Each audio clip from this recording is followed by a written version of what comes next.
So, as you're moving about your physical environment and you are seeing things that, for whatever reason, you don't want to see. Maybe there is some injustice that you are witnessing, or maybe there is something lacking in your own experience.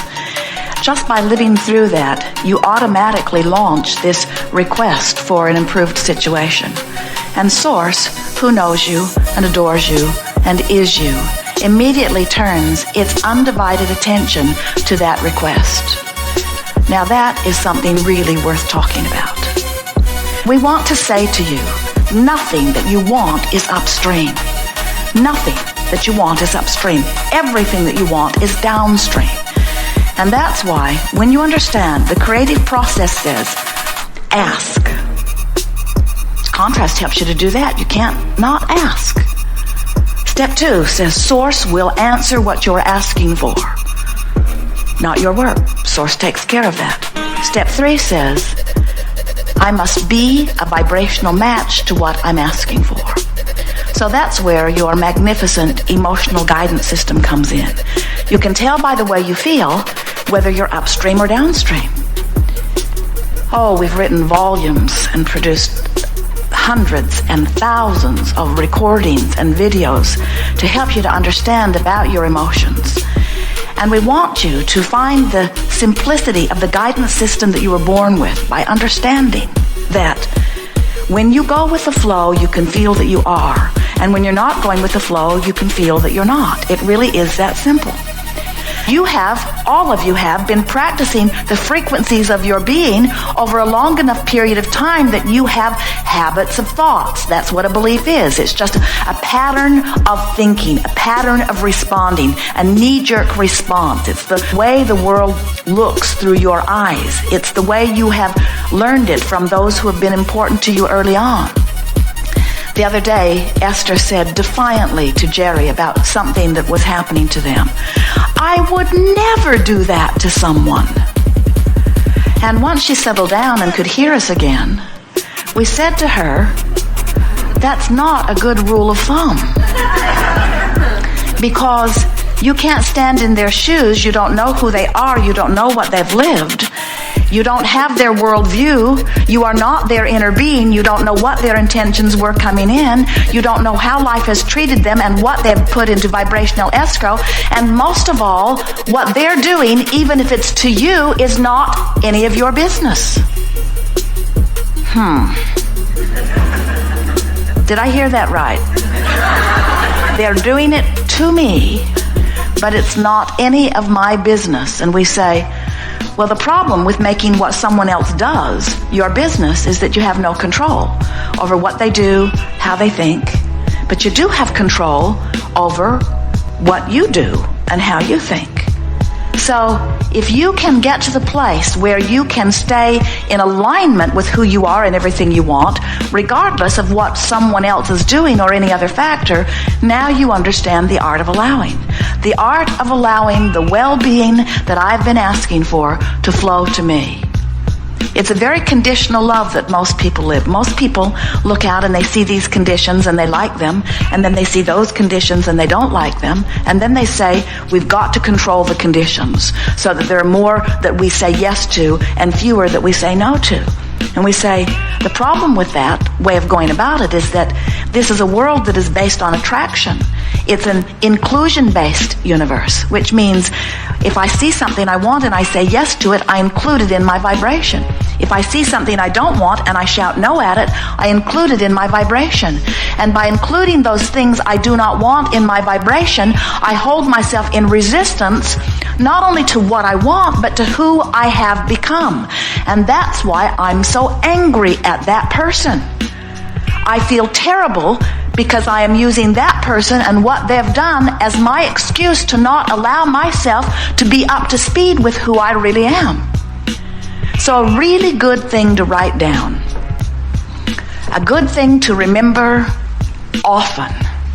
If you are ever in a situation where you are feeling negative emotion and you are associating it with someone who cheated you, someone who deceived you, someone who hurt you in some way, someone who abandoned you, someone who you have strong negative emotion about when you think about that person, here's what you write in your book.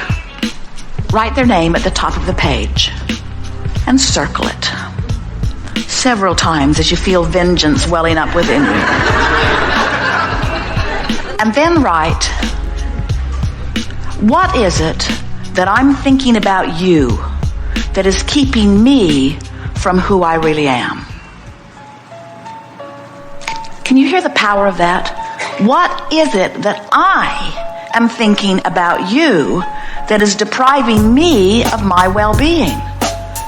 That's taking your power back.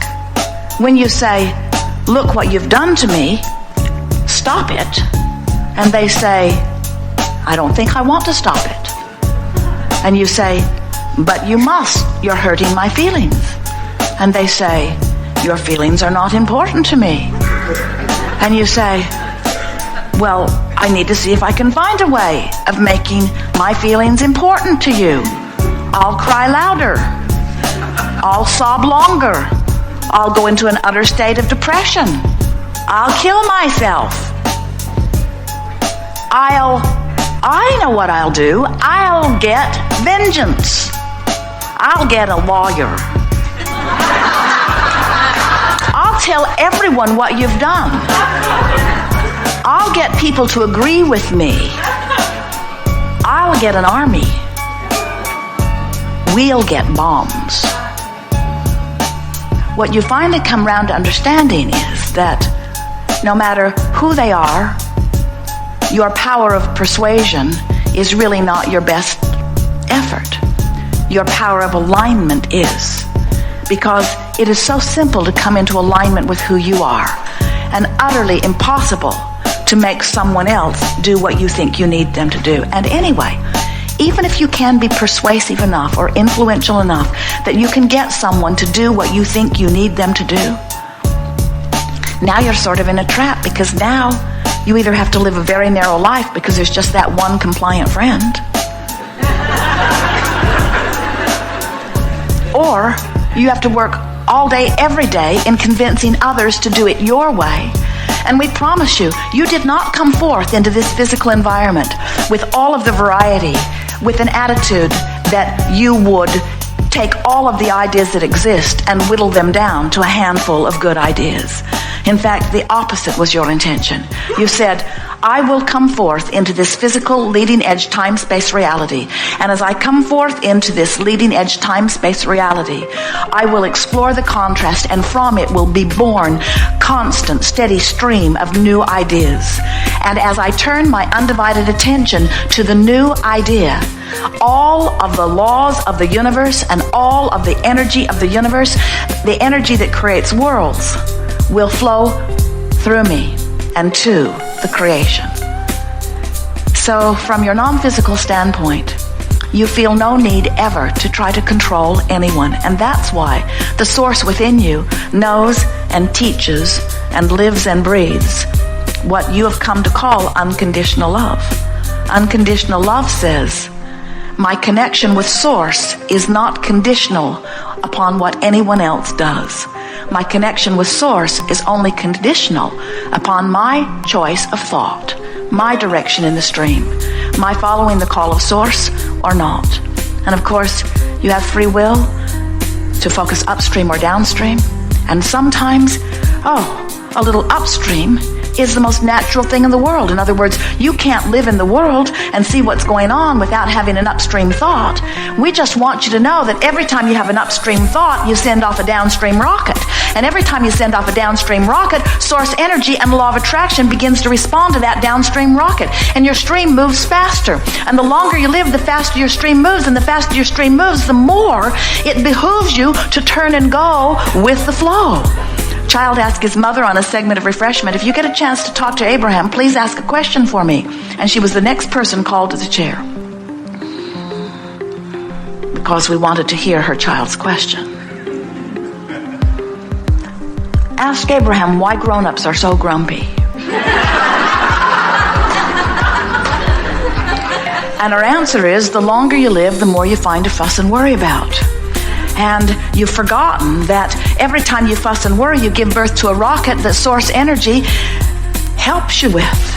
And that if you would fuss and worry just long enough to know what you want and then turn your undivided attention as quickly as you can toward what you want, not only will you begin to be the rider on this river, this glorious wave that is continually flowing out there on the leading edge of thought, not only will you feel the vitality and eagerness of life flowing through you, but every single thing you've ever asked for must come to you. It is law. But when you get cross current of that stream, it's not fun. As things were happening politically and around the world, many people began to find satisfaction in the television programs that pushed against the current administration. And for many, it was a downstream thought. In other words, it was fun to make fun. It was like, finally, someone is speaking some of what I'm feeling. But for most people, they could not stay downstream while they were watching those shows because it was only downstream from where they were, but there's always something downstream from where you are. You get the sense of what we're talking about? One day, we heard someone chastising someone else about the direction of their stream. Your friends do that to you? That's an upstream thought, you know. So you want to say to them, not for me it wasn't, it was downstream for me. Might be upstream for you, but you aren't in my boat. I'm the only one in my boat. The key to long-term happiness, the key to receiving everything that you're wanting, the key to being the fulfillment of that which you intended as you came forth, the key to being that leading edge being that you were born to be, the key to living life in the way that you said you would when you came forth, the key to keeping up to who you really are, the key to being the physical embodiment of the source energy who is within you, the key to that is a downstream thought. Not the best thought you've ever thought. Just the best feeling thought you can find from where you are. No matter where you are on the emotional scale, no matter where you are, as you put your boat into the river, as you reach for the best feeling thought you can find, that's got to help, yes? And if you keep doing that, before you know, you're really going with the flow. You are hearing the call of Source. So what does the call of Source sound like? Harps and angels, surely? What's the call of Source sound like? Well, it depends on where you are. If you are in love and appreciation, the call of Source will feel like ripples up your spine. It will feel like goosebumps all over your body. It will feel like elation. It will feel like laughter. It will feel like joyous exaltation. It will feel orgasmic. But if you are over here in despair or in anger or revenge, the call of Source might very well feel like a little less anger or like frustration. You have to listen for it from where you are. And most important, and here's what we've been leading up to with all of this rampaging, you have to utilize your own guidance system and take everybody else and their guidance system and everybody else and their set of rules and lists of things that you should and should not do out of the equation. You have this boat that you're upstream, downstream, mostly downstream. We know that because we've seen you croak. Mostly downstream. The stream is going downstream. The question is, are you going downstream willingly or are you going with a fight? That really is the question. Because your life will be good. You are worthy beings. You were born to live well. Life is supposed to be good for you. That's just the way that it is. Now, you can fuss and fight that if you want to, but that is the way that it is. And so, what do you want to talk about? No order of business here. Whatever you want, we're happy to address. Your vibration has preceded you. We know who you are. We know what you want. And we know which ones of you will be the best ones to deliver the most answers to the most people. And there is not one question that is present in this room that we will not address fully. But how close you are to the vibrational proximity of the answer will determine whether you hear it or not. Good cover, don't you think?